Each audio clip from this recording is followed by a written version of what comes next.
आप सभी ने जाना कि राम जी ने माता सीता का त्याग किया, लेकिन क्या केवल माता सीता ही वन में कष्टमय जीवन व्यतीत कर रही थीं? नहीं, भगवान राम ने भी अपने सभी सुखों का त्याग किया। उन्होंने सोचा, यदि मेरी सीता कठिन परिस्थितियों में रह रही है, तो मैं राजमहल में कैसे रह सकता हूं? कई संतों की कथाओं के अनुसार राम जी ने तय किया कि यदि माता सीता वन में कठिन जीवन व्यतीत कर रही है, तो वे भी महल का सुख नहीं लेंगे। उन्होंने राजसी वस्त्र त्याग दिए, रेशमी बिस्तर छोड़ दिया और एक साधारण कुटिया में रहने लगे।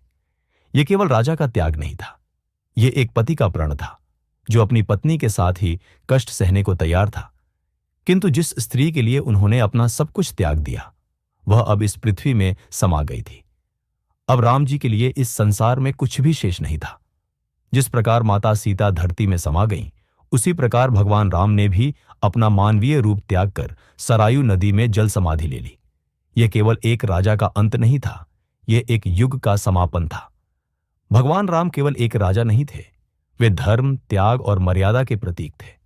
उनका जीवन हमें सिखाता है कि सच्चा नेतृत्व केवल शक्ति से नहीं, बल्कि आदर्शों और त्याग से बनता है।